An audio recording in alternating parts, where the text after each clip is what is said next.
이 시각 주요 뉴스입니다. 추석 연휴 마지막 날인 오늘 오전 10시에서 11시 사이에 귀경 정체가 시작되고 오후 3시에서 4시 사이 최대에 이를 것으로 보입니다. 이재명 대표의 조폭 연루설을 제기한 장영하 변호사를 검찰이 무혐의 처분하자 더불어민주당이 장 씨를 반드시 법의 심판대에 세우겠다며 강력히 반발했습니다. 연휴 마지막 날을 앞두고 한밤중에 옛 일본 대사관 소녀의 평화상 앞에서 반일단체와 극우단체가 충돌해 몸싸움을 벌이고 4시간 넘게 대치했습니다. 주변 지역에 대한 포격으로 사고 위험이 커진 우크라이나 자포리자 원전의 가동이 전면 중단됐습니다. 시청자 여러분 안녕하십니까? 굿모닝 YTN 2부 시작합니다. 추석 연휴 마지막 날인 오늘 고향 방문을 마치고 집으로 돌아오는 귀경객들로 막바지 정체가 이어질 것으로 보입니다. 한국도로공사는 오늘 오전 10시에서 11시 사이 귀경 방향 정체가 시작돼 오후 3시에서 4시 사이에 최대에 이를 것으로 내다봤습니다. 다만 평소 주말 정도의 혼잡이 예상되는 수준으로 지방에서 수도권으로 51만 대가량이 이동할 것으로 예상됩니다. 오늘 충청권 이남 지역에 가끔 비가 내려 귀경길 안전에 유의해야겠습니다. 기상청은 오늘 충청 남부 지역과 남부지방, 제주도에 가끔 비가 오겠고 강원 남부와 충북 북부에도 빗방울이 떨어지는 곳이 있겠다고 밝혔습니다. 오늘까지 강수량은 제주도에 10에서 50mm, 전남권에 5에서 40mm, 전북과 경남권 5에서 20mm로 예상됩니다. 기상청은 남해와 제주, 동해 남부 바다를 중심으로 강한 바람과 함께 물결이 높게 일겠다며 배편을 이용하는 귀경객은 사전에 운항 정보를 확인할 것을 당부했습니다. 3년 만에 돌아온 거리두기 없는 추석 연휴, 오랜만에 고향을 갔다 오는 시민들이 많았습니다. 부모님을 자주 뵙지 못해서 죄송했던 마음은 털어버리고 홀가분한 모습이었습니다. 연휴 셋째 날 시민들의 표정을 이준엽 기자가 돌아봤습니다. 보따리, 아이스박스, 고향에서 넉넉히 챙긴 선물 손에 든 사람들이 열차에서 쏟아집니다. 꽃가옷 입고 다녀온 아이도 기분 좋게 웃음 짓습니다. 거리두기가 사라진 첫 명절, 반가운 고향을 뒤로하고 집으로 돌아왔습니다. 부모님 자주 못 찾아뵌 아쉬움과 죄송함은 훌훌 털었습니다. 시국인지라 자주 못 내려갔어서 좀 마음에 좀 걸렸었는데 그래도 이번 기회에 내려갔었어가지고 네, 아주 잘 쉬다가 왔습니다. 연휴가 조금 짧은 편이었지만 그래도 그전 코로나 때는 자주 못 내려갔었어요. 마음 편하게 어른들 뵙고 올 수 있어서 너무 행복하고 즐거운 시간들이었어요. 짧게 다녀온 아쉬움도 없지 않지만 일가 친척이 다 모인 건 정말 오랜만입니다. 고향 공기도 마시고 새로 태어난 조카도 보고 참 즐거웠습니다. 오랜만에 가니까 이제 서울이랑 역시 공기도 다르고 가족들도 오랜만에 보니까 되게 반갑고 좋더라고요. 오랜만에 가족들 보고 조카도 생기고 해서 만나니까 처음에 태어날 때는 좀 시끄럽고 별로 안 좋지 않을까 했는데 그래도 막상 보니 재밌고 좋더라고요.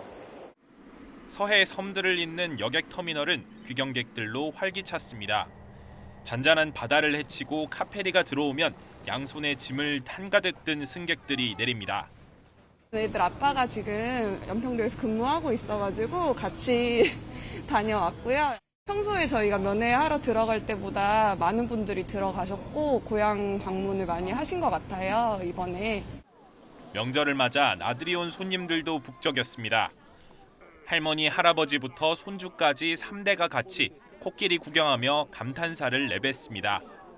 저희 집부터 갔다가 그리고 처갓집 와서 장인어른하고 이렇게 동물원에 또 같이 오니까 장인어른도 좋아하시고 저희 아이도 좋아하고 모두 다 좋은 것 같습니다. 명절인 것 같아요. 시원하고 그래서 돌아다니기도 좋고 또 아들이랑 손자랑 같이 나오니까 아직 좋으네요. 아쉬움 없이 가족과 함께 보낸 이번 추석. 연휴는 막바지로 접어들었는데도 시민들 표정은 한결 밝았습니다. YTN 이준엽입니다. 추석 연휴 사흘째였던 어제 전국 곳곳에서 교통사고가 잇따랐습니다. 서울 한복판에선 귀경길 차량이 버스 정류장을 들이받았고 창녕 부근 고속도로에선 구중 추돌 사고가 났습니다. 빈집에선 갑자기 불이 나기도 했는데 자세한 사고 소식은 강민경 기자가 전합니다. 연휴 사흘째 서울 도심 버스 정류장. 차량 파편이 중앙선 너머까지 튀어 있습니다. 소방차와 구급차가 줄줄이 나와 현장을 수습합니다. 오후 2시 20분쯤 서울 종로구 해화성당 인근 도로에서 SUV가 버스 정류장으로 돌진했습니다. 사고가 난 현장입니다. 달리던 SUV는 먼저 이곳 버스 정류장을 덮쳤는데 유리가 완전히 깨지고 철제 의자도 부서진 모습을 확인할 수 있었습니다. SUV는 이후 신호 대기 중이던 다른 차를 들이받아서 앞부분이 완전히 깨진 후에야 멈췄습니다. 브레이크 밟는 소리는 저는 못 들었어요. 근데 확 틀었는데 제가 봤을 때 그 속도가 거의 한 70km? 이 밖으로 차가 둥 떠갖고 둥 튕기면서 그대로 멈췄거든요, 돌면서.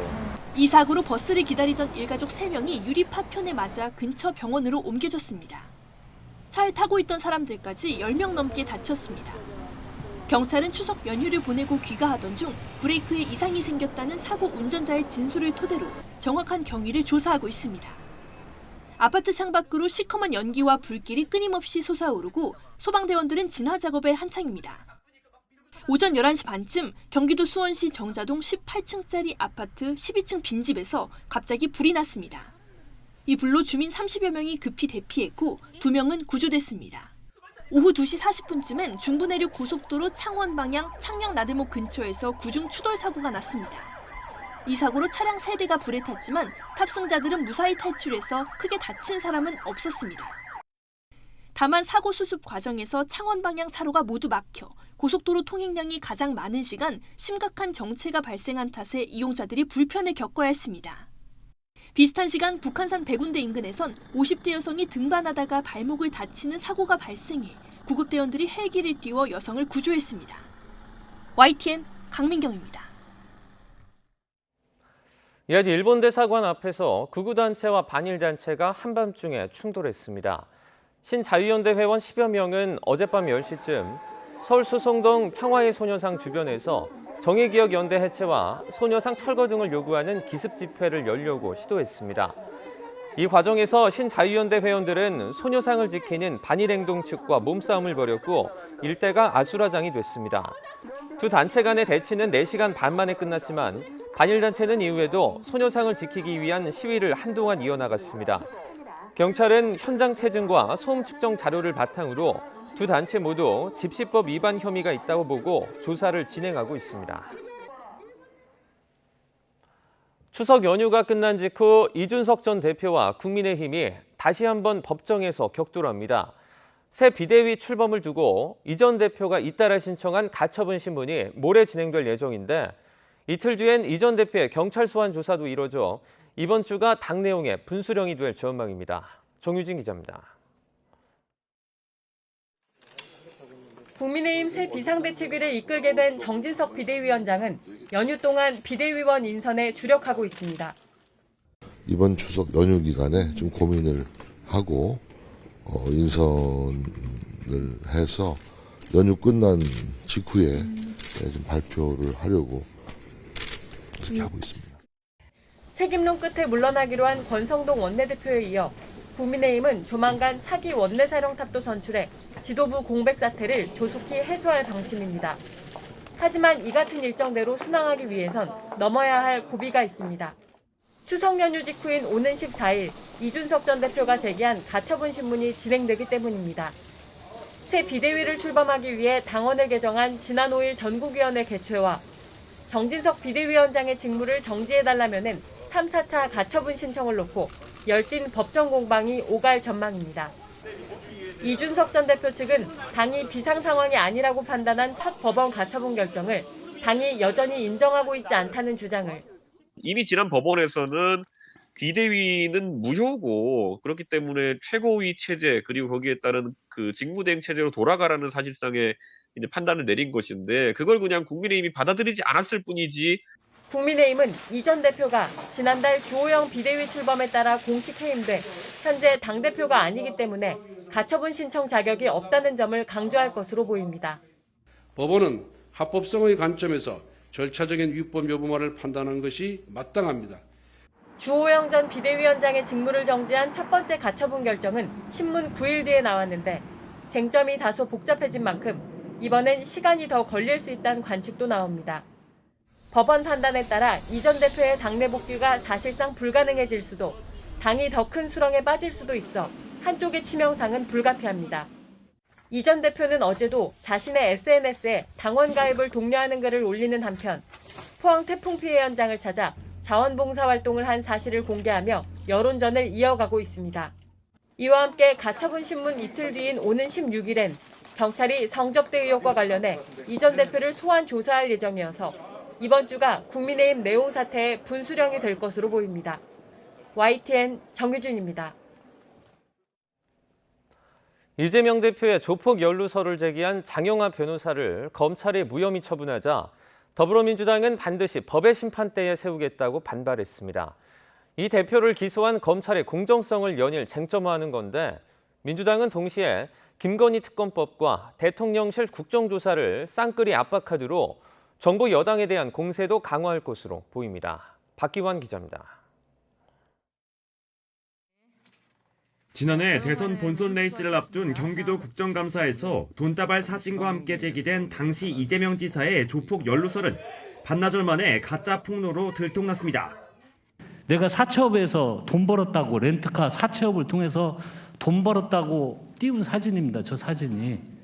하지만 지난 8일 가짜 돈다발 사진을 전달한 장영하 변호사가 검찰에서 무혐의 처분을 받자 민주당은 곧장 검찰로 화살을 돌렸습니다. 장영하 변호사에 대해서는 악의적인 거짓 돈다발 사진도 무혐의 처리했습니다. 전형적인 내 편 무죄, 네 편 유죄의 논리입니다. 선거법 위반 혐의로 이 대표를 기소한 검찰 수사가 정치 보복임을 강조하는 차원으로 해석됩니다. 일사천리로 김건희 여사 특검법을 당론 발의한 것도 마찬가지. 검찰이 이 대표는 먼지 털듯 수사하면서 도이치모터스 주가 조작 가담 논란이 커진 김건희 여사는 봐주고 있다며 공정성을 문제 삼았습니다. 민주당은 김건희 여사에게 쏟아지고 있는 각종 범죄 의혹을 철저하게 수사할 특검법을 추진하기로 당론 결의하였습니다. 주가 조작, 허위 경력, 뇌물성 후원 사건 등의 이 대표를 엄호하는 동시에 이른바 영부인 특검법으로 반격한다는 계산인데 현실화까지는 난관이 적지 않습니다. 첫 문턱인 법제사법위원회에서 국민의힘 김도읍 위원장의 특검법 상정을 기대하기 어렵고 설사 본회의를 넘어서더라도 윤석열 대통령이 거부권을 행사할 가능성을 완전히 배제할 수 없습니다. 특검을 대국민 호객행위로 쓰고 있는 것입니다. 민주당은 당 전체가 이재명 대표 개인의 정치적 경호실로 전락했습니다. 다만 민심 흐름에 따라 상황은 유동적으로 바뀔 수 있습니다. 특검이 필요하다는 여론이 비등하면 민주당 행보에 힘이 실리고 여당도 적지 않은 압박을 느낄 수밖에 없기 때문입니다. 여기에 이재명 대표가 자신과 김건희 여사 특검을 동시에 가져가는 이른바 쌍특검을 승부수로 띄울 가능성이 제기됩니다. 이와 함께 민주당이 추진 중인 대통령실 의혹 국정조사의 경우 김진표 의장 결단만 있으면 특검법에 비해 상대적으로 국회 처리 가능성이 열려있다는 관측도 나옵니다. 저쪽에서 어떤 조건을 달면 또 제가 그걸 가지고 검토를 또 하는 상황이 오지 않겠어요. 국정조사를 수용하지 않겠다라는 의사가 분명하면 그러면 또 우리가 다른 그런 절차에 따른 대안이 있는지를 검토를 해봐야겠죠. 추석 연휴 뒤 민주당은 대통령실 국정조사와 김 여사 특검법을 양손에 쥔 채 정부 여당에 파상 공세를 펼칠 것으로 전망됩니다. YTN 박견입니다. 우리 사회의 오랜 논란 가운데 하나인 국가보안법의 위헌 여부를 가리기 위한 헌법재판소의 첫 공개 변론이 15일에 열립니다. 특히 대표적인 독소 조항인 찬양 고무죄에 대한 8번째 위헌 여부 판단인데 찬반 양측 간의 치열한 공방이 오갈 전망입니다. 우철희 기자입니다. 국가보안법 제7조 찬양 고무죄는 국보법 여러 조항 중에서도 대표적인 독소 조항으로 꼽힙니다. 반국가단체를 찬양, 고무 동조하거나 이적 표현물을 제작, 소지하는 경우 7년 이하의 징역에 처하도록 규정하고 있습니다. 북한과 휴전 중인 엄연한 현실이 존재하지만 유신과 군부 독재 시절 숱한 민주화 투사들이 억울하게 옥살이한 조항이기 때문입니다. 헌법재판소는 지난 2017년부터 청구된 국보법 제7조 관련 사건 11건을 병합해 위헌 여부를 따지기 위한 심리를 5년 넘게 벌여왔습니다. 그리고 오는 15일 위헌을 주장하는 청구인 측과 이해 관계인인 법무부 등 전문가와 각계 의견을 듣는 공개 변론을 엽니다. 청구인 측은 헌법상 사상과 양심, 표현의 자유에 반하는 조항으로서 판단 기준도 다분히 주관적이라 정권 비판을 탄압하는 데 악용될 수 있다는 입장입니다. 또 유엔 자유권규약위원회와 국제 앰네스티 등 여러 국제 인권단체들도 찬양 고무죄를 비롯한 국보법 폐지를 적극 권고하고 있다는 점 또한 근거로 들고 있습니다. 개인에게 국가가 선택한 사상 또는 정치적 의견에 복종하는 수단으로서만 존재할 것을 요구함으로써 자기결정권을 부인합니다. 어떤 표현 행위로 위험이 현존하지 않아도 그 행위를 처벌하고 반면 법무부와 존치론자들은 북한과 대치하고 있는 상황에서 사회 혼란과 국가 전복 등의 시도를 사전에 차단함으로써 국가의 안전과 국민의 생존을 확보하기 위한 정당성이 인정된다고 맞서 있습니다. 북한의 대남 주장, 대남 전술과 거의 100% 일치되는 그러한 주장이 만연할 것입니다. 무관심한 사람들도 그 여론에 편승해서 대한민국의 안보를 해칠 우려가 있다. 헌재의 국보법 찬양 고무죄 위헌 여부 판단은 이번이 역대 8번째로 앞서 7차례는 모두 합헌 결정이 내려졌습니다.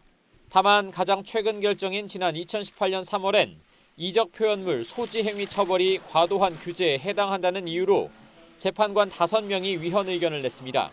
이후 헌재 재판관들의 진보 색채가 지금은 더 강해졌고 그간의 입장 등을 살펴볼 때 더 많은 재판관이 위헌 의견을 낼 것이란 관측까지 나오고 있습니다. 치열한 공방을 예고하고 있는 이번 헌법재판소의 공개 변론은 대표적인 국가보안법 조항에 대한 위헌 여부 판단의 가늠자가 될 전망입니다. YTN 우철입니다. 제닛 옐런 미국 재무장관이 유럽연합 EU의 러시아산 원유 수입 금지 방침과 관련해 유가 급등을 초래할 가능성이 있다고 밝혔습니다. 옐런 장관은 현지 시각 11일 CNN 방송에서 하락한 유가가 겨울에 다시 올라갈 수 있는데 미국 국민이 이에 대비해야 하냐는 질문에 그것이 러시아산 원유 가격 상한제를 통해 해결하려고 하는 리스크라면서 이같이 답했습니다. 또 러시아산 원유에 대한 유가 상한제는 불법적 전쟁에 사용되는 러시아의 수입을 줄이는 동시에 러시아산 원유 공급을 유지해서 국제적으로 원유 가격을 낮추기 위해 기획됐다고 말했습니다. 이어 이를 통해 장래에 유가가 급등하는 것을 피하기 위해 노력하고 있다고 강조했습니다. 우리나라 수출에서 가장 큰 비중을 차지하는 반도체가 심상치 않습니다. 중국을 비롯한 글로벌 경기 부진으로 2년여 만에 수출이 감소했는데 미중 간 기술 패권 경쟁까지 겹치면서 앞으로 1, 2년간 불황이 이어질 거란 전망이 나오고 있습니다. 박홍구 기자의 보도입니다.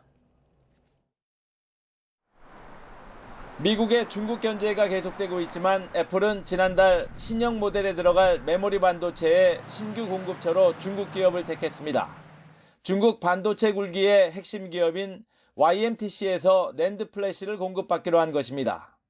세계 낸드 시장에서 삼성전자와 SK하이닉스는 점유율 35.5%와 18%로 현재 1위와 3위인데 YMTC의 애플 진출을 계기로 중국의 한국 추격이 본격화할 것이란 전망이 나오고 있습니다. 중국에서 YMTC가 낸드 플래시를 개발했다고 얘기한 게 벌써 2018년도거든요. 그게 이제 메인 시장에까지 진출했다. 이 부분은 이제 상당히 의미가 있는 거고요. 넉 달 연속 적자를 기록한 대중국 무역 수지에도 반도체 부진이 영향을 줬습니다. 중국은 우리나라 반도체 수출의 60%를 차지할 정도로 비중이 높은데 지난달 대중국 반도체 수출은 1년 전보다 3.4% 감소했습니다. 그에 따라 전체 반도체 수출액도 마이너스 7.8%. 2020년 6월 이후 26개월 연속 늘기만 하던 반도체 수출이 감소세로 전환한 것입니다. 대중 수출 외에 이제 제일 큰 품목이 이제 반도체입니다. 반도체 부분에서 중국의 그 수요들이 둔화되고 있는 것들이 분명히 맞고 그 둔화에 따라서 또 국제 반도체 가격이 떨어졌기 때문에 대한상공회의소가 국내 반도체 전문가 30명을 조사한 결과 77%가 현재 상황을 위기로 진단했고 60%는 위기가 앞으로 1, 2년 이후에도 지속할 것으로 전망했습니다. 반도체는 우리나라 수출의 20%를 차지하는 최대 수출 품목입니다. 하지만 글로벌 경기 부진에 따른 소비 위축과 중국과의 기술 격차 축소, 여기에다 강대국 간 기술 패권 경쟁이 심화하면서 국내 반도체 산업의 불확실성이 커지고 있습니다. YTN 박홍구입니다. 국민 세금으로 부담해야 하는 적자성 국가 채무가 눈덩이처럼 커지고 있습니다. 내년에 700조 원을 넘고 2025년엔 820조 원에 육박할 전망인데 정부는 강력한 지출 구조 조정으로 나랏빚을 줄이기로 했습니다. 오인석 기자입니다.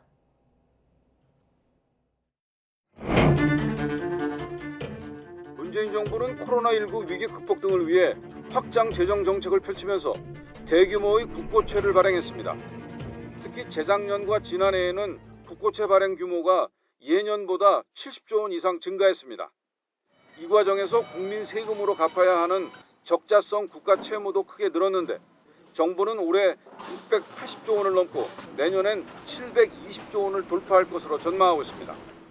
적자성 국가 채무는 저출산 고령화의 가속화와 양극화 대응을 위한 재정 수요가 늘면서 갈수록 규모가 커져 2026년엔 860조 원을 넘을 것으로 추산됩니다.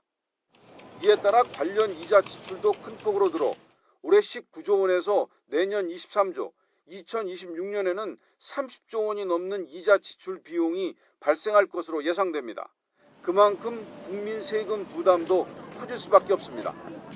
정부는 부요 불급한 사업에 대한 강력한 재정 지출 구조 조정 등 국가 채무 증가 속도를 관리해 나가기로 했습니다.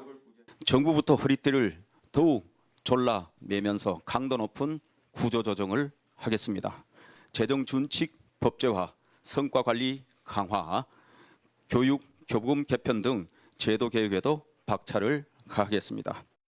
건전 재정 기조로 전환하기 위해 나라 살림 적자 규모를 마이너스 3% 한도 내에서 관리하고 국가 채무 비율이 60%를 넘으면 적자를 마이너스 2%로 축소하기로 했습니다. 또 재정 사업이 3년 연속 미흡한 경우에는 사업을 폐지하기로 했습니다. YTN 오인성입니다. 고물가 행진 속에서도 10년 전 가격을 받으면서 서민의 벗이 돼주는 가게들이 있습니다. 서울에서 해장국 2,000원, 이발비 6,000원을 받으면서 장사하는 사장님들의 이야기인데요. 수익은 얼마 안 남아도 이웃과 함께여서 즐겁다는 사장님들을 강민경 기자가 만나봤습니다. 서울 도봉구의 한적한 주택가. 10년째 이곳을 지키는 중국 음식점은 짜장면 한 그릇에 3,000원대 가격으로 사람들을 반깁니다. 얼마죠? 네, 3,900원이세요? 네. 점심시간이 한참 지났지만 정년퇴직한 교장 선생님부터 동네 중학생 아이들까지 손님은 끊이질 않습니다. 함께 살자 마음으로 가게를 운영한다는 주인은 착한 가격업소 지정이 부끄럽다며 손사래를 칩니다. 저는 손님들이 오실 때마다 이렇게 사장님 아직도 이 가격이에요 할 때가 되게 좀 기분이 좋고 사장님 잘 견디세요 이럴 때 제가 좀 보람을 느끼는 것 같아요. 뚝배기 가득 담아낸 우거지 해장국에 고봉밥 한 공기, 깍두기를 곁들인 든든한 식사가 고작 2,500원입니다. 쓰레기장 같은 거 올라오면 5만 원 이상 줘야 하잖아요. 근데 여기는 2,000원을 먹으니까. 70년 전부터 종로 거리를 지킨 이 국밥집은 매일 찾아오는 단골만 해도 100여 명. 간혹 1,000원짜리 석장조차 못 내는 사람들이 오기도 하지만 사장님은 오히려 베풀 수 있어서 행복합니다. 2,500원이 없어서 그냥 와서 먹는 분들도 계시고 또 좀 여유가 있으신 분은 오셔가지고 10,000원 내시고 그냥 국밥 한 그릇 드시고 가시는 분도 계셔요. 항상 낮은 데서 돈보다 인간이 먼저다. 그런 멋도로 살고 있습니다. 웃음이 떠나질 않는 건 바로 옆에 골목 이발소도 마찬가지입니다. 이발과 염색 모두 6,000원. 한 달에 한 번씩은 꼭 이곳을 찾는 어르신의 마음마저 가벼워지는 가격입니다. 다른 데 가면 이제 염색하고 이발하면 한 25,000원 나오는데 여기는 이제 12,000원이면 되니까 남는 돈으로 식사할 수 있어서 좋죠. 값은 싸도 솜씨는 수준급입니다. 50년 경력 이발사의 날렵한 손놀림에서는 경륜이 더해진 자부심이 느껴집니다. 옛날에는 내가 호텔에서만 있었어요. 손님들이 그냥 싸다고 오는 게 아니고 이발을 잘하기 때문에 오시는 거예요. 지난 7월 소비자 물가는 작년 같은 기간보다 6% 넘게 오르며 외환 위기 이후 최고치를 기록했습니다. 만원짜리 한 장으론 하루를 보내기도 빠듯해진 상황이지만 저렴한 가격을 유지하는 가게 덕분에 퍽퍽한 삶 속에서도 마음으로 전해지는 온기만은 꺼지지 않고 있습니다. YTN 강민경입니다. 한국이 지난해에 이어 올해도 미국산 쇠고기를 전 세계에서 가장 많이 수입하고 있는 것으로 파악됐습니다.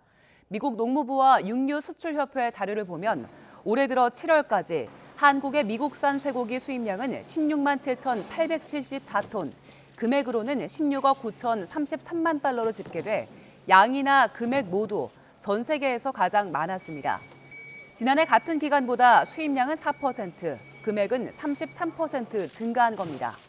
2008년 미국산 쇠고기 수입을 재개한 한국은 13년 만인 지난해 처음으로 미국산 쇠고기 최대 수입국이 됐습니다. 어젯밤 9시까지 전국에서 코로나19 신규 확진자가 35,625명 발생한 것으로 집계됐습니다. 전날 같은 시간대보다 8,460명 늘어난 수치입니다. 연휴 첫날인 9일과 추석 당일인 10일에 급감했던 검사 건수가 다시 늘기 시작한 영향으로 보입니다. 방역당국은 연휴 뒤 유행세가 다소 반등할 것으로 전망하고 있지만 일정 시일이 지나면 확진자 수는 다시 감소할 것으로 보고 있습니다. 이번 연휴가 끝난 뒤엔 미국과 중국의 고위급 인사들이 잇따라 우리나라를 찾습니다. 한반도를 둘러싼 G2의 줄다리기 속에 어부지리를 취할 외교 전략이 필요한 때입니다. 베이징에서 강정규 특파원입니다. 중국 공산당 서열 3위인 리잔수 전국인민대표대회 상임위원장이 오는 15일부터 이틀 일정으로 방한합니다. 김진표 국회의장의 초청에 따른 방문이지만 66명에 달하는 수행단의 규모만큼 가벼운 걸음은 아닙니다. 윤석열 대통령도 예방해 오는 11월 G20 정상회의에서 시진핑 주석과 대면 회담을 논의할 가능성도 제기됩니다. 미래 30년 한중 관계의 발전을 위해 주석님을 직접 뵙고 협의할 수 있기를 기대합니다. 주한미군 사드 기지 운영 정상화 움직임 속에 가시돋친 말이 오갈 수도 있습니다. 우리 입장에선 북한의 공세적 핵 전략 법제화에 대한 중국의 책임 있는 대답도 받아내야 합니다. 我们将从维护半岛和平稳定的大局出发，继续为推动半岛问题政治解决发挥积极作用。 무엇보다 이번 방한, 한반도를 둘러싼 미중 간 줄다리기 외교 성격이 짙습니다. 오는 29일 카멀라 해리스 미국 부통령의 방한이 예정돼 있기 때문입니다. 북한 비핵화 해법과 확장 억제력 제공 등 미국과 풀어야 할 현안도 산적해 있습니다. 특히 미국의 인플레이션 감축법에 따른 한국산 전기차 차별 문제는 발등에 떨어진 불입니다. We take their concerns seriously, as always, and we certainly stand ready for serious consultations. We'll have more details in the coming months as we begin the domestic rulemaking process. 추석 연휴가 끝난 뒤 한반도에서 벌어질 미중 간 고래 싸움. 어부지리를 얻을 수 있는 기회로도 보입니다. 베이징에서 YTN 강정규입니다. 북한이 핵무력 법제화와 함께 핵무기 고도화의 길을 가겠다고 공식화하면서 언제 7차 핵실험을 감행할지가 관심입니다.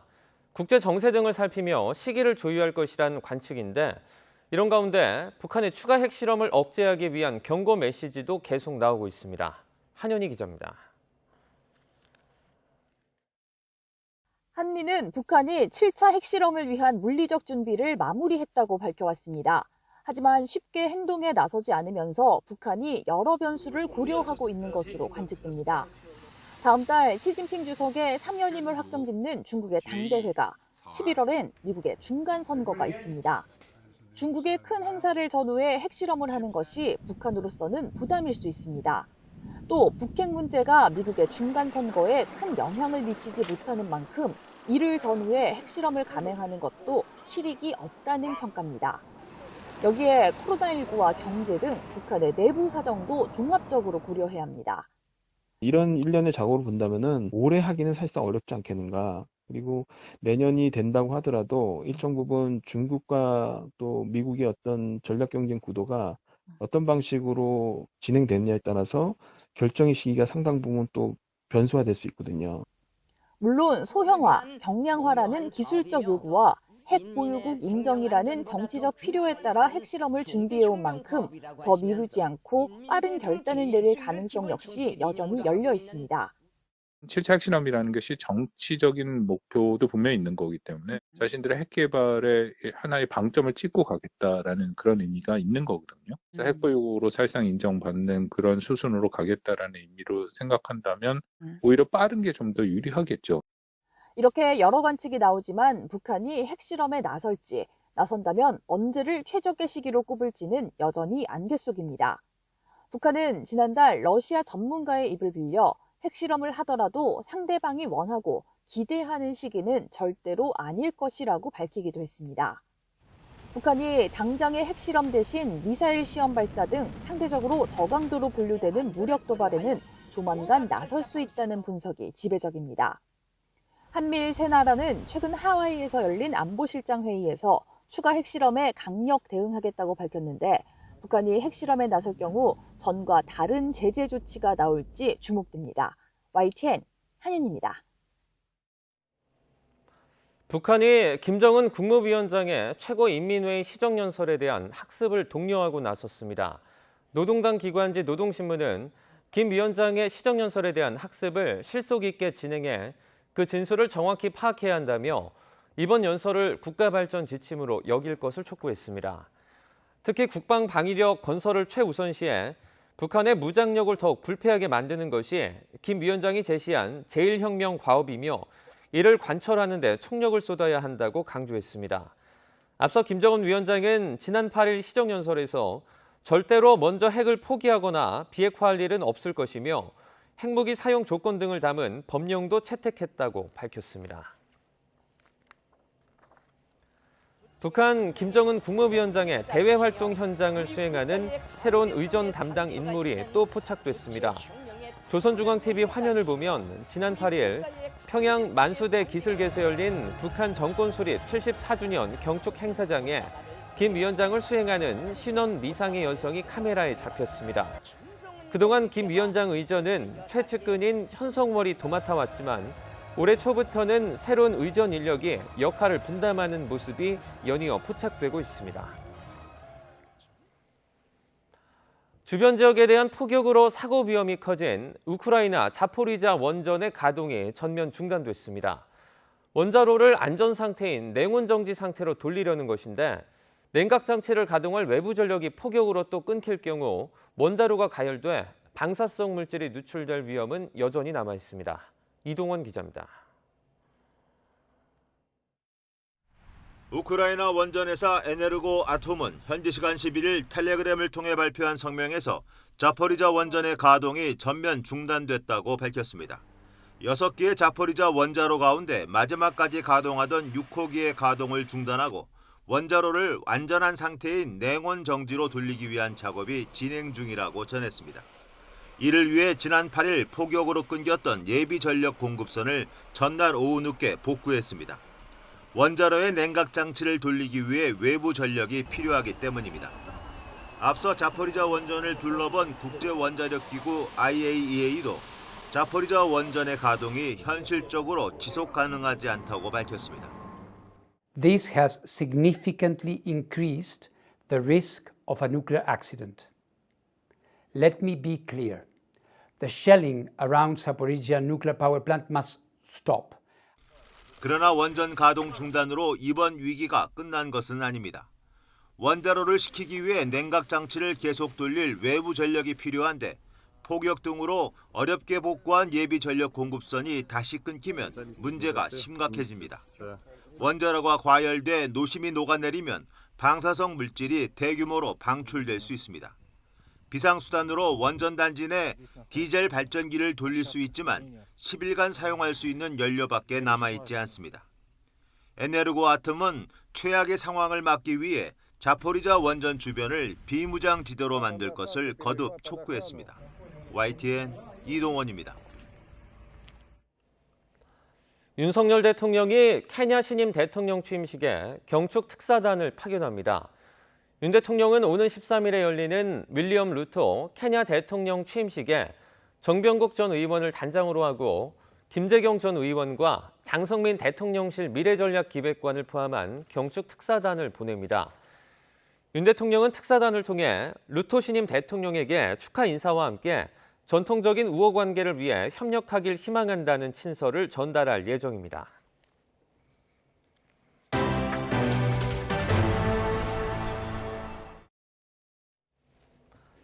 미국 방송계 최고 권위상인 에미상 기술 부문에서 지난주 사관왕을 차지한 오징어 게임이 내일 주요 부문 수상에 도전합니다.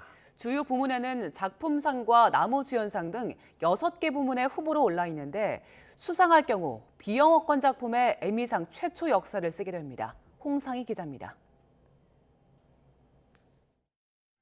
에미상은 미국 텔레비전 예술과학 아카데미가 TV 작품을 대상으로 한 것으로 방송계의 아카데미상으로 불립니다. 한국 시간으로 13일 연출, 연기를 대상으로 한 주요 부문 시상식에서 오징어 게임은 6개 부문 후보에 올라 있습니다. 작품상과 감독, 각본상 후보와 함께 이정재 배우가 나무주연상 후보에 오영수, 박혜수 배우는 나무조연상, 정호연 배우가 여우조연상 후보입니다. 미국이 전환을 시작했구나라는 그런 느낌을 개인적으로 받았습니다. 이미 어떤 그 교류의 어떤 컬처럴 익스체인지의 어떤 큰 틀로 미국 시상식들, 메이저 시상식들이 TV 부문에서도 어떤 문을 열어주신 것이 아닌가라는 생각을. 가장 수상 가능성이 높은 건 이정재 배우입니다. 오자크의 제이슨 베이트먼, 석세션의 브라이언 콕스 등과 함께 후보에 올랐는데 LA타임스는 이정재가 빈손으로 돌아가지 않을 것이라고 내다봤습니다. 앞서 미국 배우 조합 여우주연상을 받은 정호연 배우와 골든글로브 나무조연상을 거머쥔 오영수 배우의 수상 기대감도 여전합니다. 국제적인 위상에 우리가 공유한다고 할까? 그런 지점에서도 의의가 있다고 생각해서요. 수상까지는 어렵지 않겠느냐 하는 생각이 드는데 그래도 우리 중에서 한두 사람은 수상을 하지 않을까 그런 예측을 하고 있습니다.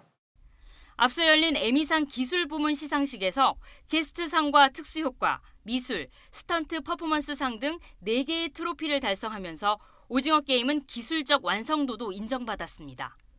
국가를 뛰어넘는 어떤 공동의 어떤 지대가 만들어지고 그 안에서 서로 자기들의 문화들을 담은 콘텐츠들을 내놓을 수 있는 환경, 그리고 그게 또 인정받을 수 있는 환경, 많은 일반 소비자들이 같이 공감할 수 있는 환경, 이런 식으로 바뀌지 않을까 하는 생각을 합니다. 오징어 게임이 본 시상식 격인 내일 에미상 수상에 성공할 경우 전 세계 콘텐츠 산업에서 비영어권 드라마 최초라는 역사를 쓰게 됩니다. 영화 기생충과 미나리에 이어 오징어 게임이 K 콘텐츠의 위상에 정점을 찍게 될지 기대감이 커지고 있습니다. YTN 홍사입니다. 국내 최대 규모의 춤잔치인 시댄스 서울 세계무용축제가 모레 개막합니다. 코로나19 이후 3년 만에 제대로 관객을 만나는데 올해 25주년을 맞아 다채로운 무대를 준비했다고 합니다. 신웅진 기자가 소개합니다. 시댄스 서울 세계무용축제는 팬데믹 기간 동안 온라인 공연 등으로 명맥만 유지해왔습니다. 25주년을 맞은 올해는 모처럼 한국을 비롯해 9개 나라에서 34개 팀이 참가해 3주간 직접 관객을 만납니다. 올해 주제는 춤에게 바치는 춤들로 우리 시대 춤의 본질을 찾아보자는 것입니다. 춤은 꼭 가시적으로 보이는 것만이 아니라 여러 형태 속에서 다 숨어 있듯이 존재한다라는 거를 그 전형적인 몇 가지 그 작품들을 통해서 이제 보여드리고자 그것이 저희 취지입니다. 개막작은 고정관념을 깨고 장르를 넘나드는 것으로 유명한 아트 프로젝트 보라의 유령들입니다. 무대라는 공간에서 금지하고 싶은 것은 무엇인가? 라는 질문과 해답을 찾아가는 과정을 몸짓으로 표현합니다. 주목받는 작품 중 하나는 네덜란드의 클럽 가이 앤 로니의 프리덤입니다. 14년간 미국 정부로부터 불법 감금과 고문을 당한 영화 모리타니안의 실제 인물 모하메드 울드 슬라이의 이야기를 모티브로 삼았습니다. 우리의 성이 자유로운가라는 화두를 던지는 덴마크 안무가 메테 잉바르첸의 투컴 익스텐디드도 눈여겨볼 만한 공연입니다. 현대 무용 작품을 주로 다루는 축제이긴 하지만 전통춤도 빠지지 않습니다. 김백봉 부채춤 보존회는 화관무와 부채춤 등 한국 고전 무용의 향연을 펼칩니다. 시댄스 기간에는 공연 외에 관련 포럼과 토크쇼, 오디션 등 다양한 부대 행사도 함께 열립니다. YTN 신홍진입니다.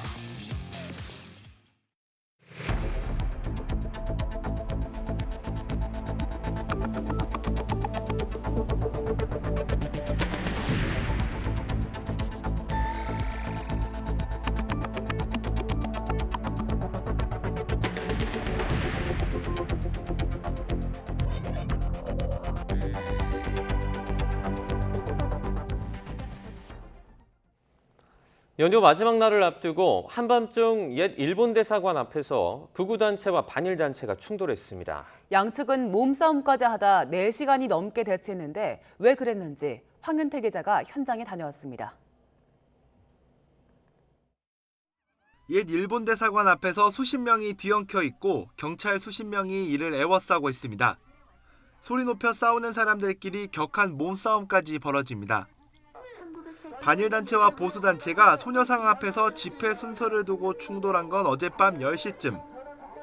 보수단체는 반일단체 측이 자신들이 낸 집회 신청을 무시한다고 주장했지만 저희는 적법하게 이 집회 장소에서 집회를 진행을 하고 있고 반일행동 관계자들이 저희 집회를 방해하기 위해서 이렇게 난입을 해서 저희 집회를 방해를 하고 있는데 반일단체는 보수단체가 소녀상을 훼손하는 걸 막기 위해 물러설 수 없다고 맞섰습니다.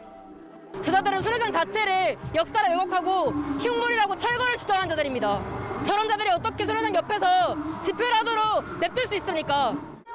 자정을 훌쩍 넘은 야심한 시간이지만 현장에는 두 단체가 충돌하면서 80데시벨을 넘는 고음이 이어지고 있습니다. 현행 집시법이 정한 야간 기준을 훌쩍 뛰어넘는 수치입니다. 충돌 4시간 반 만에 보수단체가 철수하면서 상황은 일단락됐지만 소녀상을 보호하기 위한 반일단체의 집회는 한동안 이어졌습니다. 경찰은 충돌 과정에서 확보한 체증과 소음 측정 자료를 토대로 집시법 위반 혐의에 대해 조사할 계획입니다. YTN 황윤태입니다. 추석 연휴 마지막 날인 오늘 고향 방문을 마치고 집으로 돌아오는 귀경객들로 막바지 정체가 이어질 것으로 보입니다. 한국도로공사는 오늘 오전 10시에서 11시 사이 귀경 방향 정체가 시작돼 오후 3시에서 4시 사이 최대에 이를 것으로 내다봤습니다. 다만 평소 주말 정도의 혼잡이 예상되는 수준으로 지방에서 수도권으로 51만 대가량 이동할 것으로 예상됩니다.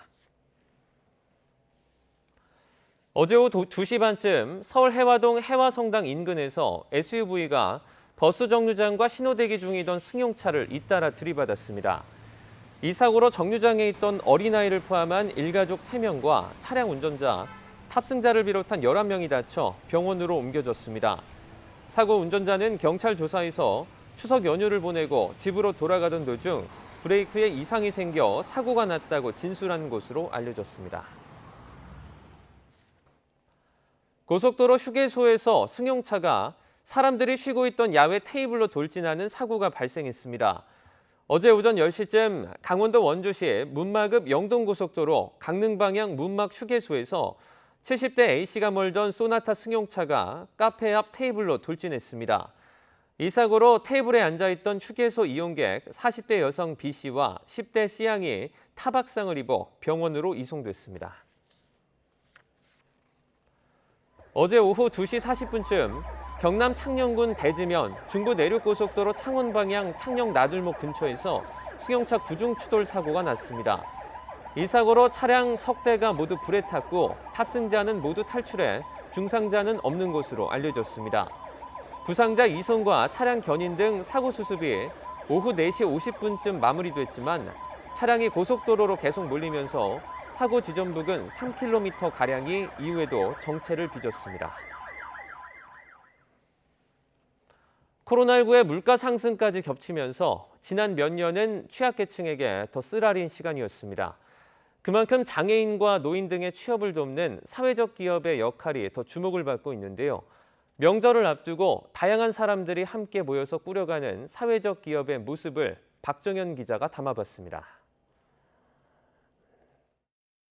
추석 연휴를 앞두고 김부각과 곡물차를 생산하는 공장이 바쁘게 돌아갑니다. 직원들은 덮어놓은 차를 티백에 나눠 담고 이 순무가 좀 많은 것 같아.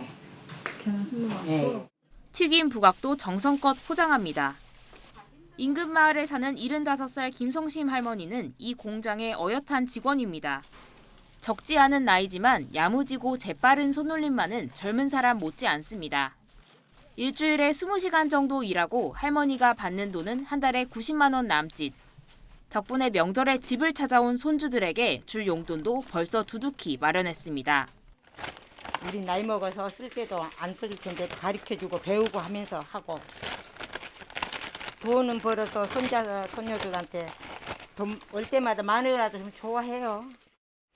농산물을 가공해 제품을 만드는 이 업체는 전체 직원 가운데 절반 정도가 60, 70대 마을 여성 주민입니다. 사실 나이가 많으셔도 이 일은 젊은 사람보다 훨씬 더 나아요. 꾸준히 성장하고 있다고 생각을 합니다. 건강식품을 제조하는 또 다른 사회적 기업에는 20대 직원과 60대 직원이 한데 모여 일하고 있습니다. 아버지 뻘인 동료가 어렵지 않을까 걱정도 했지만 이제는 업무를 위해 없어서는 안 되는 소중한 존재가 됐습니다. 처음에는 제가 잘 적응할 수 있을까 생각했는데 생각보다 훨씬 더 많이 이제 저를 위해서 태도를 취해 주셔서 굉장히 만족스럽게 잘 일하고 있습니다. 올해 상반기 기준으로 국내에서 운영되는 사회적 기업은 모두 3,300여 곳. 이 업체들이 고용한 인원 가운데 장애인, 고령층 비율은 60%에 달합니다. 사회적 기업은 07년도 55개소에서 지금 22년 7월 총 3,342개소로 증가했고요. 취약계층의 양질의 일자리 창출에 기여하고 있습니다. 코로나19 여파에 물가 상승까지 겹치면서 생활고를 견디다 못해 쓰러져가는 이웃들도 적지 않은 요즘. 곁에서 버티림을 주는 사회적 기업이 더 많아지도록 제도적 지원도 필요해 보입니다. YTN 박정현입니다. 매년 휴가철이나 명절만 되면 반려동물을 버리는 사례가 부쩍 늘어나는데요. 거리두기가 끝난 뒤 맞이하는 첫 명절에 또 버림받는 반려동물이 늘진 않을까 우려의 목소리가 나옵니다. 안동준 기자입니다. 구조견 수완무가 몸통줄을 차고 외출을 준비합니다. 수완무 가자, 이제 미국 갈 시간이다. 가자. 해외 입양이 결정돼 공항으로 출발하기 위해 케이지에 들어가는 수완무. 새 가족과 만나는 기쁜 날이지만 정들었던 수완무를 보내기 못내 아쉽습니다. 잘 살아. 아이고 또 정들다 이별이네. 응? 식용 개농장 주변 도로에서 구조된 수완무는 넉 달 동안 이곳 보호소에서 지내왔습니다. 구조된 지 1년 만에 수완무는 미국 시애틀에서 새로운 가족을 만날 수 있게 됐습니다. 수완무는 제가 직접 구조를 하고 제가 직접 입양을 보내잖아요. 지금 준비를 해가지고 좀 다른 애들하고 남다르죠. 그래서 어제 제가 집에 안 갔어요. 수완무 여기서 잤어요. 수완무 마지막 보내주려고. 2달 전엔 인천 계양산 식용 개농장에서 구조된 체리가 국내 가족에게 입양됐습니다. 보호소에서 봉사활동하다 입양을 결심한 견주는 체리와 함께 맞는 첫 명절에 들뜬 마음을 감추지 못합니다. 이 명절에만큼은 우리 가족들한테 되게 환영받고 조금 체리가 더 있을 곳이 늘어나고 체리를 좋아하는 사람들이 늘어나고 그냥 이런 시간이 됐으면 좋겠다 이렇게 생각하고 있어요. 명절을 앞두고 입양되는 유기견들도 있지만 대부분은 보호소에서 쓸쓸한 명절을 보내야 합니다. 지난해 유실되거나 유기된 반려동물은 11만 8,200여 마리. 이 가운데 국내나 해외로 입양돼 새 가족을 만나게 되는 경우는 3분의 1도 채 되지 않습니다. 유실 유기동물 규모도 지난 2017년 이후 꾸준히 10만 마리 이상을 유지하고 있습니다. 매년 버려지는 반려동물이 줄지 않고 있다는 건데 특히 여름 휴가철이나 명절이 되면 그 수가 부쩍 늘어납니다. 실제 지난해에도 동물보호관리 시스템에 신고된 유기동물은 여름 휴가철인 8월이 325건으로 가장 많았고 추석이 있는 9월은 256건으로 뒤를 이었습니다. 고속도로 휴게소나 심지어 펜션, 그러니까 멀리 여행 가서 쓰는 펜션 그런 곳에 유기를 많이 하죠. 가까운 데서 버리면 반려동물이 집으로 찾아오지 않을까, 뭐 그런 우려 때문에 그런 거라고 생각을 합니다. 코로나19로 휴가철과 명절 유동인구가 줄어든 지난 2년 동안 유기동물 증가세도 잠시 주춤했습니다. 다시 3년 만에 사회적 거리두기 없이 맞이하는 첫 명절. 가족에게 버림받는 유기동물이 더 늘진 않을까 동물단체의 우려가 깊어지고 있습니다. YTN 안동준입니다. 이재명 대표의 조폭 연루설을 제기한 장영하 변호사를 검찰이 불기소 처분하자 더불어민주당이 장 씨를 반드시 법의 심판대에 세우겠다고 반발했습니다. 김의겸 대변인은 서면 브리핑을 통해 지난 대선 당시 이 대표의 조폭 연루설 등 장영하 변호사의 허위 발언은 최악의 거짓 선동이자 의도된 정치 기획이었다며 법의 심판을 받게 하기 위해 모든 절차를 밟을 것이라고 밝혔습니다. 또 경찰은 장 씨를 체포해 구속영장을 신청했지만 검찰이 뚜렷한 이유 없이 기각했고 이때 장 씨 변호인이 윤석열 대통령 친구인 석동현 변호사였다면서 검찰이 장 씨 잘못을 덮어주는데 거리낌이 없다고 비난했습니다. 지난 3월 대선으로 공수가 바뀐 뒤 맞이하는 첫 정기국회에서 여야가 불꽃 튀는 공방을 앞두고 있습니다. 정권 초기 유례없는 영부인 특검법에 법무부 검수원복 시행령까지 광범위한 대치 전선이 불가피해 보입니다. 박기원 기자의 보도입니다. 더불어민주당 이재명 대표를 향한 전방위 검찰 수사는 정기국회 최대 현안을 촉발했습니다. 관저공사와 비선 수행 등 대통령실 의혹을 규명하자는 국정조사 요구와 김건희 여사를 수사 대상으로 적시한 특검법을 놓고 법사위와 운영위 등에서 난타전이 예상됩니다. 선택적, 자의적, 정치적 수사가 판을 치고 있습니다. 검경은 유독 김건희 여사 관련 의혹들에만 녹슨 헌 칼을 들이밀고 있는지 모르겠습니다. 더는 진실이 묻힌 것을 지켜만 보고 있을 수 없습니다. 당 대표를 둘러싼 온갖 스펙터클한 범죄 의혹으로부터 국민의 관심을 다른 곳으로 돌려보기 위함입니다. 즉 특검을 대국민 호객행위로 쓰고 있는 것입니다. 우여곡절 끝에 검찰 수사권을 축소한 민주당의 검수완박 입법안을 법무부가 시행령으로 되돌려놓은 검수원복 논란도 뜨거운 쟁점으로 꼽힙니다. 수사 자체가 제대로 되지 않는 그런 불편도 겪고 있고 허술한 부분이 굉장히 많이 있습니다. 그러한 부분들을 보완하기 위해서 만들어지는 것이지. 이에 맞서 민주당이 엄포를 놓은 한동훈 이상민 장관 탄핵안까지 밀어붙일 경우 전국에 블랙홀로 부상할 수도 있습니다. 배제하지 않습니다. 헌법과 국회법은 국무위원이 헌법과 법률을 위반했을 때 탄핵할 수 있도록 국회에 권한을 부여했고 필요하다면 적극적으로 행사할 것입니다. 탄핵이 추진되면 거기에 대해서도 헌법 절차 내에서 당당하게 대응할 것이고 그 전까지는 법무장관으로서 제가 해야 할 일을 충실히 하겠습니다. 전 정부와 현 정부 간 대리전 양상도 눈여겨볼 대목입니다. 여당은 문재인 정권 장관급 인사를 겨냥한 사퇴 압박에 힘을 싣고 있고 전현희 우리 국민권익위원장, 제가 개인적으로는 참 그분 사이가 나쁘지 않은 사람이에요. 그런데 왜 자꾸 이 자리에 계시냐. 새로 정무 우리 직들 좀 갈아치우고 새로 새 정치 한번 해봐라 라고 이렇게 얘기하셨는데 계속 저 자리에 꼭 계세요.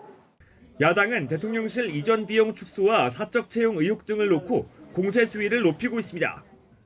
일 잘하는 사람들한테서 주변에서 추천받아가지고 채용하는 거 그걸 뭐라 합니까? 육촌 채용하고 친구 아들 채용하고 이런 걸 문제 삼는 거죠. 사적 채용한 거는 잘못한 거예요.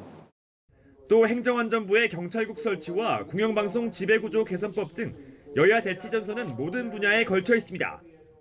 현직 대통령 배우자 특검법과 검수완박 2라운드 격돌까지 국정감사 본게임에 들어가기도 전에 정기국회 초입부터 물러설 수 없는 여야의 강대강대치가 불가피해 보입니다.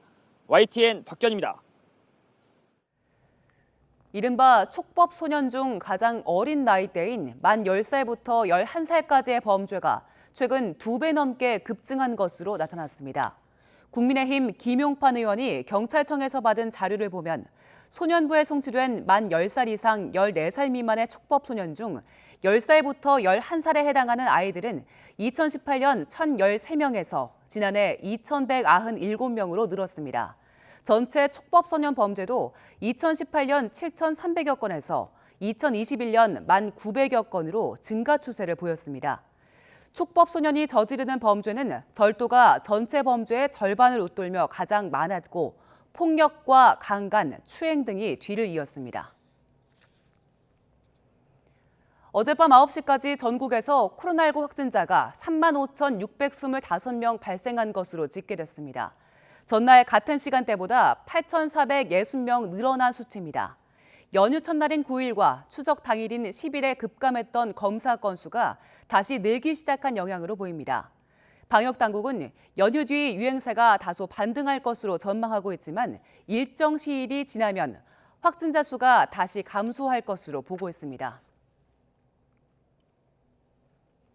중국이 2020년 1월 코로나19 발병부터 올해 4월 11일까지 90억 번이 넘는 코로나19 검사를 했고 그로 인해 540만 톤의 온실가스가 발생했다는 연구 결과가 나왔습니다.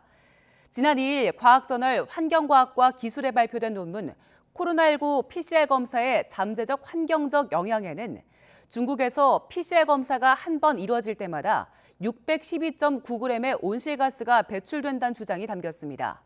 이는 중국인이 하루에 전기를 사용해 배출하는 온실가스의 절반에 해당하는 양으로 연구진은 검사 키트를 제작 운송하고 고온으로 멸균, 폐기하는 과정에서 많은 온실가스가 배출된다고 설명했습니다. 중국은 제로 코로나 정책 아래 3년 가까이 의무적인 PCR 검사를 진행하고 있는데 미국보다 인구는 4배 정도 많지만 검사 건수는 10배 정도 많은 것으로 집계됐습니다.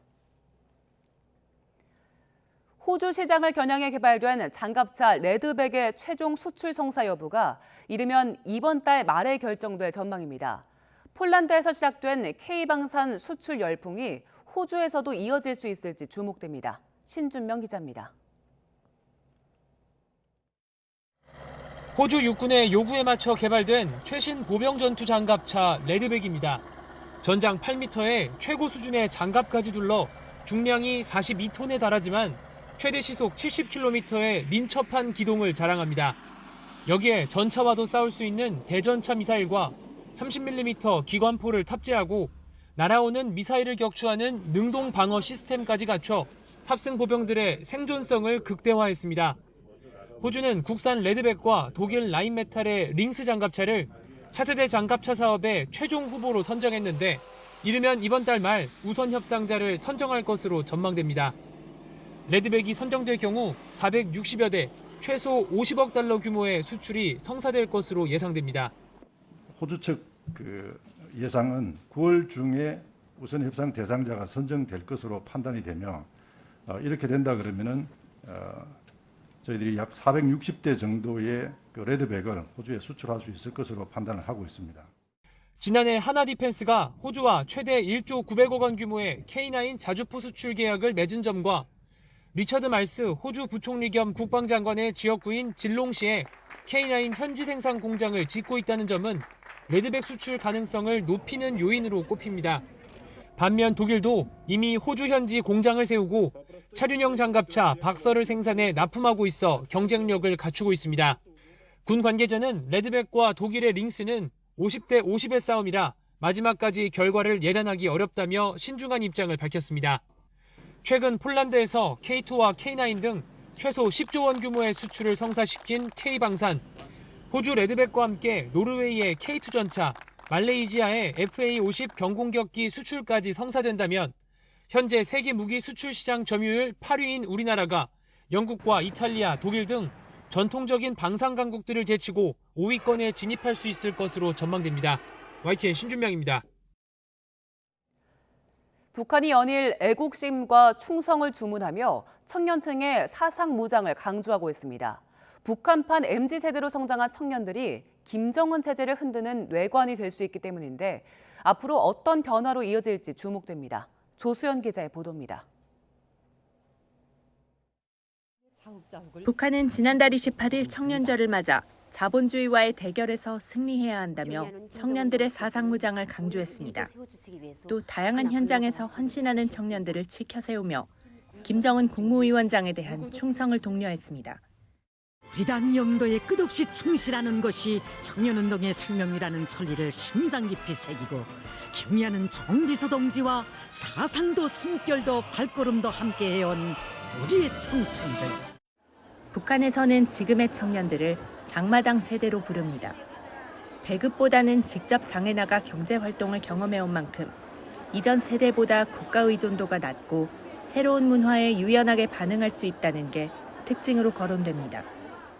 때문에 북한 당국은 청년들의 사상 이완을 극도로 경계하며 연일 애국심을 주문하고 있습니다.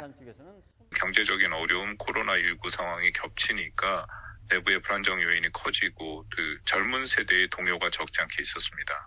그러니까 김정은 시대의 특징 중에 하나가 어쨌든 대외 문물에 대해서 공개적으로 금지를 하긴 했습니다만 사실상 상당히 전파되는 그런 모습들을 보였고 북한은 지난해 9월 청년들의 반사회주의 행위를 처벌하도록 한 청년 교양 보장법을 채택하는 등 사상 단속에 고삐를 쥐고 있습니다. 외부 정보 접근을 차단하기 위해 휴대전화 검열도 강화할 방침인 것으로 알려졌습니다. 하지만 이미 바깥 세상에 눈을 뜬 장마당 세대가 북한 체제에 대한 인식의 변화를 가져올 경우 김정은 체제도 영향을 받을 수 있다는 관측입니다. YTN 조수연입니다.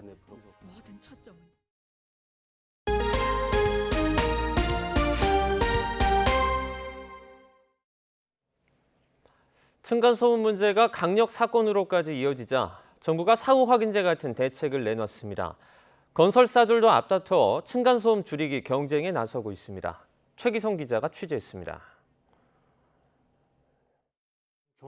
삼성물산이 경기도 용인시에 만든 4층 높이 층간소음 복합 연구 시설입니다. 건물 바깥부터 안쪽까지 일반 아파트와 똑같이 만들었는데 층간소음 체험구역도 마련해뒀습니다. 현장과 동일하게 만들어진 10개 실증 주택으로 구성된 레미안 고유엔 랩을 활용해서 다양한 재료와 공법 그리고 구조 형식별 영향을 종합적으로 검토하여 기술 개발을 진행하고 있습니다. 현대건설은 중량 충격음을 40dB 이하로 낮추는 기술을 개발했습니다. 소리가 아닌 진동으로 주로 층간소음이 발생하는 만큼 이른바 뜬바닥 구조를 활용해 진동을 줄일 수 있다는 겁니다. 슬래브 위에 충격 흡수 역할을 하는 폴리에스터와 폴리우레탄으로 구성된 복합 소재 완충제가 설치되고 그 위에 고밀도 특화 몰타를 시공되어 진동을 제어 억제하는 기술이 적용된 것입니다. DLENC는 진동 센서를 집안에 설치해서 소음 정도를 알려주는 층간소음 알림이 기술 상용화에 나섰습니다. 40dB 이상 수준 소음이 반복해서 발생하면 경고가 울리는 방식입니다.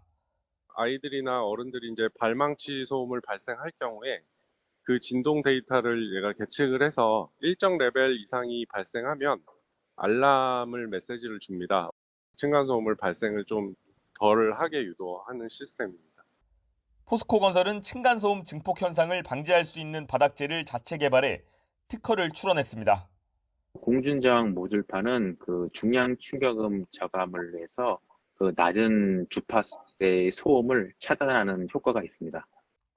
한화건설은 층간소음을 줄이기 위해 기존보다 2배 두꺼운 층간 차음재를 만들거나 층고를 높여 소음 전달을 줄이는 방법을 개발 중입니다.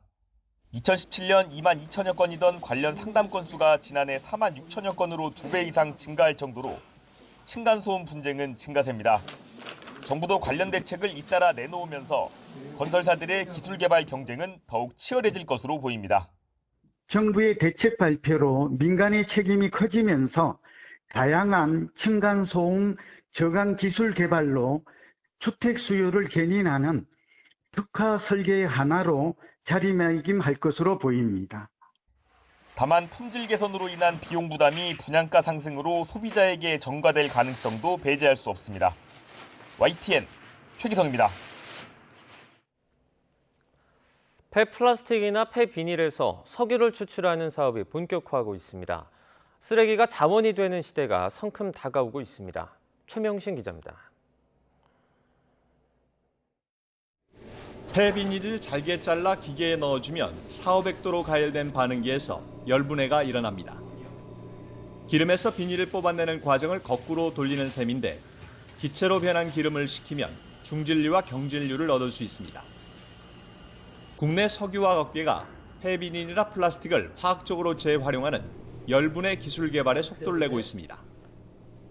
SK이노베이션은 지난해부터 일부 정유 석유화학 공정에 열분해유를 원료로 투입하기 시작했고, 현대오일뱅크는 국내 정유사 최초로 열분해유 국제 친환경 제품 인증을 취득하며 세계 시장 진출을 준비하고 있습니다. 지난해 열분해유를 공정 원료로 사용할 수 있도록 규제 샌드박스를 신청해 실증을 위한 규제 특례를 받았습니다. 다음 달까지 열분해유를 4,800톤까지 공정에 투입해 친환경 나프타를 생산할 계획입니다. 열분해 방식이 아닌 세라믹 촉매가 만든 파장 에너지로 석유를 만드는 기업도 등장했습니다. 설비 안에 들어간 라면 봉지가 비닐 부분은 기름으로 빠져나가고 알루미늄만 남았습니다.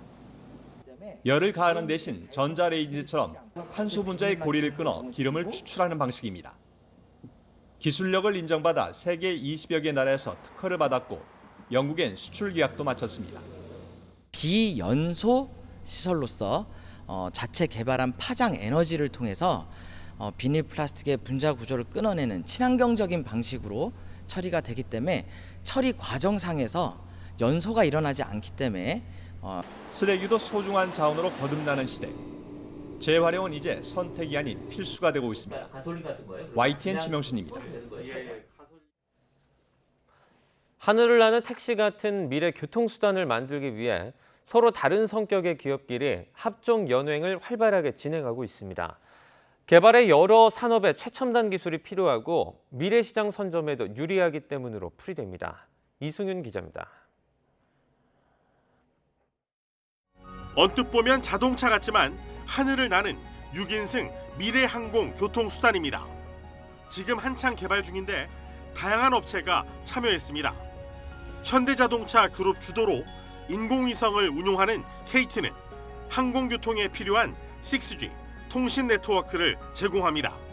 인천공항공사는 항공 인프라를, 대한항공은 운항통제 시스템 개발을 맡았습니다. 서로 다른 업종의 기업이 자신의 강점을 살려 미래시장 개척에 나선 겁니다. 상호 책임감 있는 협업 및 사업 제휴를 위해 지분 교환 거래를 병행하게 되었습니다.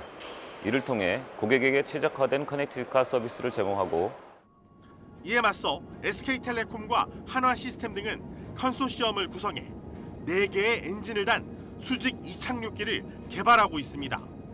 내년부터 실증 비행에 나설 예정인데 기업 한 군만의 노력으로는 기술 구현이 어려운 만큼 전문성을 갖춘 업체들끼리 손을 맞잡았습니다. 운항 서비스라는 거는 어떤 한 플레이어만의 노력으로 되는 것이 아니라 건설이라던가 공항이라던가 기존 규제 기관이라든가 이런 것들과 다 협업을 해야 되기 때문에 카카오 모빌리티와 LG U+ 등은 형태는 대형 드론과 비슷하지만 소음을 크게 줄인 도심항공 모빌리티를 개발하고 있습니다. 롯데그룹은 계열사를 중심으로 헬리콥터와 비슷한 모양의 5인승 기체를 내세워 하늘길 선점을 위한 도전장을 냈습니다. 여러 산업기술이 융합된 도심 항공교통의 전 세계 시장 규모는 오는 2040년 1조 5천억 달러에 이를 것으로 전망됩니다. 이런 미래 거대 시장을 선점하려는 기업 간 합종 연횡이 활발히 전개되고 있습니다. YTN 이승윤입니다. 내일부터 2023학년도 대학 입학 수시 모집 원서 접수가 시작됩니다. 수시 지원은 최대 6번까지 가능한데 전문가들은 최근 2년간 입시 결과와 자신의 모의고사 성적을 바탕으로 학교나 학과를 선택하라고 조언했습니다. 신현준 기자의 보도입니다.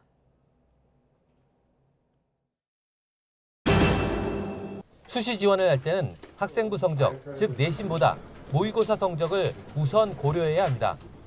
9월 모의평가 가채점 결과를 토대로 정시 지원 가능한 대학을 결정한 뒤 수시 지원 범위를 살펴봐야 하기 때문입니다. 수시 지원 전략은 정시로 갈 수 있는 대학보다 한 단계 높은 수준이 좋지만 수능 성적이 불안하다면 안정 지원도 고려해 6번의 기회를 잘 활용해야 합니다. 정성적인 평가보다는 정량적인 평가가 중요해지는 흐름으로 가고 있기 때문에 학교별로 발표했던 최근 2개년도의 그 합격선 점수 자체를 기준점으로 해서 상향 지원할 때는 선호도가 떨어져 경쟁률이 낮은 학과를 선택하는 게 유리합니다. 지난해 합격선이 낮았거나 모집 인원을 크게 늘린 학과는 경쟁률이 높아질 가능성이 커 피하는 게 좋습니다. 수능 최저학력 기준이 있는 전형에 지원할 때는 그동안 모의고사 성적을 분석해 충족 가능한지를 따져봐야 합니다. 또 수시에서 합격하면 정시 지원이 불가능한 만큼 수능 이전에 합격이 결정되는 전형은 신중하게 지원해야 합니다. 수능 성적이 좀 안 좋았을 때를 대비하는 원서도 있어야 되고, 그리고 수능 성적이 생각보다 좋았을 때 면접이라든지 또는 논술이라든지 이런 것들이 수능 이후에 있을 수 있는 전형이나 학교들을 찾는 것이 필요하다는 거죠. 이 밖에 수도권 주요 대학의 정시 선발 인원이 확대되고 재수생이 늘어난 점도 수시 경쟁률에 영향을 미칠 것으로 보입니다. 입시 전문가들은 수시 접수를 마치면 대학별 고사를 준비하면서 수능 최저학력 기준과 정시 지원을 위해 수능 준비도 꼼꼼히 해야 한다고 조언했습니다. YTN 신현준입니다. 코로나19 이후 중학교 2학년에서 3학년으로 올라가는 학생들의 수학 내신 성적 격차가 더 커졌다는 연구 결과가 나왔습니다. 특히 2020년 상위권과 하위권의 수학 성적 격차가 벌어졌는데 코로나로 인한 대면 수업 축소가 원인인 것으로 분석됐습니다. 홍상희 기자입니다.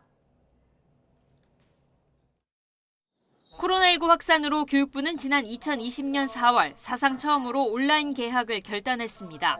원격 수업은 1년 이상 이어졌고 지난해 YTN의 조사에선 중고등학생의 수학 성적에서 중위권 감소 현상이 두드러지게 확인되기도 했습니다.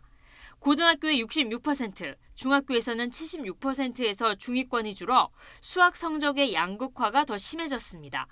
한국교육과정평가원도 비슷한 연구 결과를 내놨습니다. 전국 중학교 2,800곳의 수학 내신 성적을 분석한 결과 2020년 중학교 3학년 2학기 수학 성적의 표준 편차가 중2 2학기와 비교했을 때 평균 4점 이상 증가한 것으로 나타났습니다. 2016년부터 2019년까지 중3 학생들의 수학 성적 표준 편차가 중2 때보다 2점 정도 높았지만 2020년에는 2배 넘게 증가한 것입니다. 표준 편차가 커졌다는 건 상위권과 하위권의 성적 격차가 커졌다는 것을 의미하는데 평가원은 코로나19로 인한 대면 수업 축소를 원인으로 꼽았습니다. 또 학년이 올라가면서 수학 학습 격차가 커지는 현상은 예전에도 있었지만 특히 2020학년도에는 원격 수업이 대면 수업을 대신하면서 그 격차가 급격히 커졌다는 겁니다. 평가원은 2020학년도의 수학 성적 양극화 확대는 교실 수업의 영향력을 극적으로 보여준 것이라며 수업 참여 강화 등 맞춤형 지원 방안을 강구해야 한다고 제안했습니다. 또 수학 성적은 한 번 뒤처지면 회복이 쉽지 않고 사회 전체의 수학적 역량도 축소될 수 있다며 적극적인 정책적 접근이 필요하다고 강조했습니다. YTN 홍상입니다. 정부가 2030년 원전 비중을 32.8%로 상향하고 신재생 에너지 비중은 대폭 낮췄습니다. 국가 온실가스 감축 목표를 달성하기 위해 에너지별 발전량 비중을 조정한 건데요. 이슈를 담은 영상 와슈에서 알아봤습니다.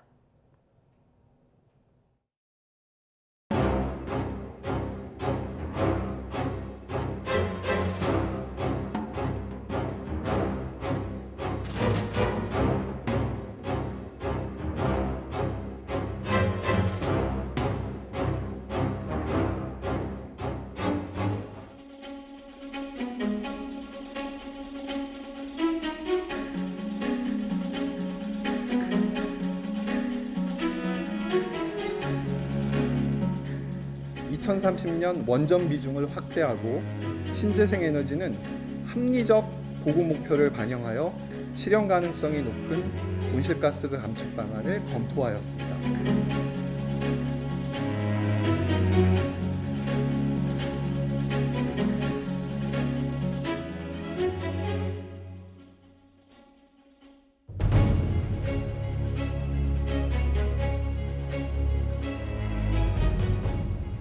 power is the only carbon-free energy source we have that can deliver large amounts of power day and night.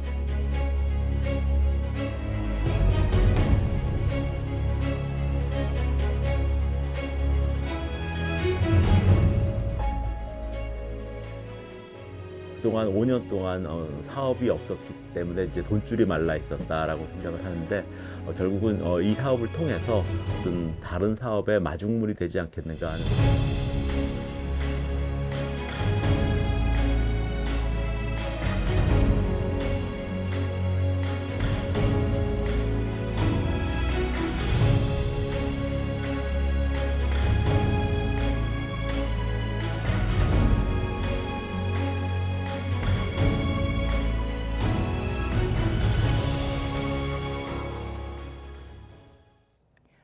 최근 폭격으로 인한 사고 위험이 커진 우크라이나 자포리자 원자력 발전단지의 가동이 전면 중단됐습니다.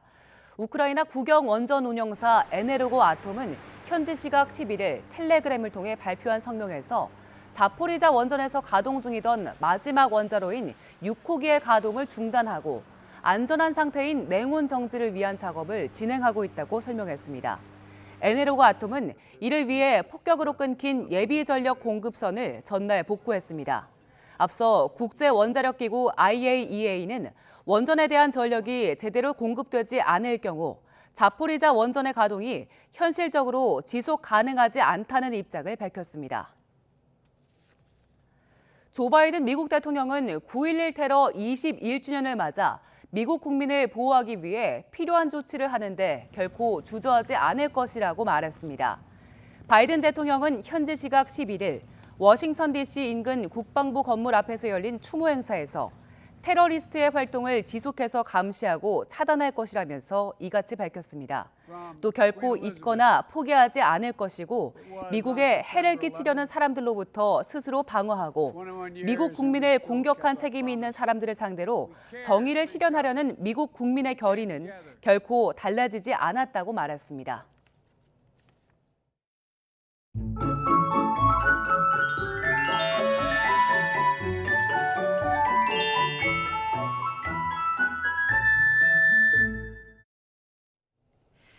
연휴 마지막 날 날이 흐립니다. 현재 충청과 호남, 제주를 중심으로 비가 오고 있는데요.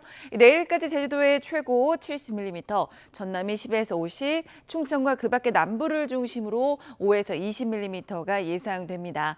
오늘 서울 경기는 흐리기만 하겠고요. 강원 중남부는 오전까지 비가 조금 내릴 것으로 보입니다.